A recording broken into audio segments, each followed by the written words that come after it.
Hi, my name is Mark Lindemulder. I'm going to be playing Age of War, a game by Luisi, published by Max Games. Age of War is an RTS game.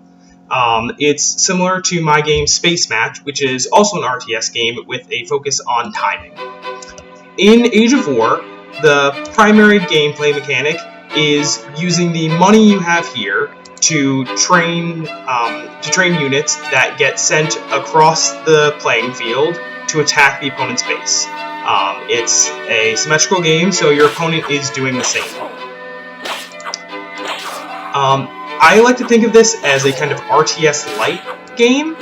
It's not about complicated troop mechanics and positioning. It's just about timing when you use your moves.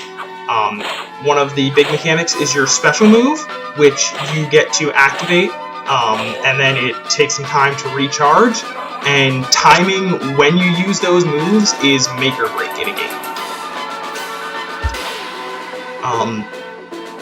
I really like the simplicity of the game. I think it's very approachable. It's a web game, and as such, it's looking to get a broad audience that doesn't have time to dedicate their lives to it. They just want to sit down, learn it, and be able to play without having to study the game. But that doesn't mean it doesn't have depth.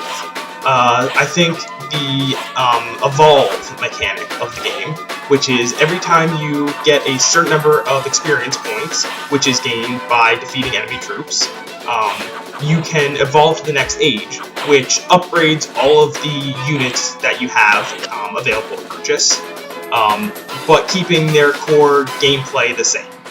Generally, in each age, you have the equivalent of a club man, a slingshot man, and a dino rider. They just have better stats than the previous age. So the best way to win is to upgrade to the next age as fast as possible each time, in order to kind of get ahead of your opponent, who's doing the same thing. I don't like how they handle the level scaling in this. Easy, once you've beaten the game once, is way too easy. Then once you get to hard, or even just normal, they start scaling the enemy stats. So it's not that they're sending their units out at better times, it's that the enemy just has better stats than you. So their Dino Man against your Dino Man will run the same. Or their Dino Man will beat your Dino Man, all of their stats being equal. Which doesn't feel like you're doing something more complicated, it just feels like you're being cheated.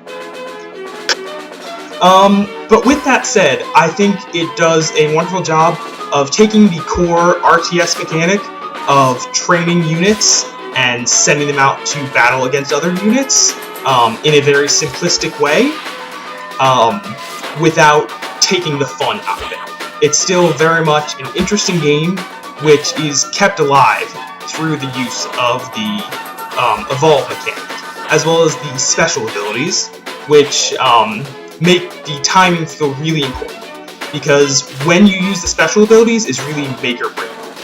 See, right now I don't have a lot of units out, and I can save my money by not having to get them because I have the special available.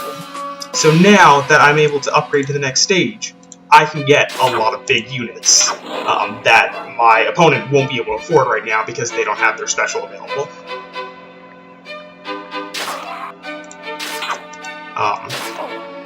So I'm going to build up these units, try and send a big wave over to do damage to the enemy fortress, which is the only real goal in the game, is to deplete the health of their fortress.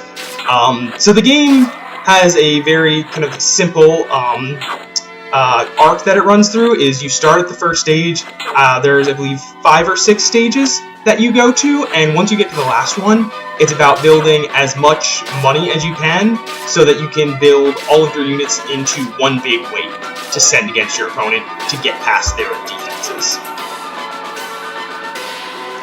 And I'm not going to be able to make it to the end of the game in the time we have, so I'm going to end this video here. thank you for watching. See you later.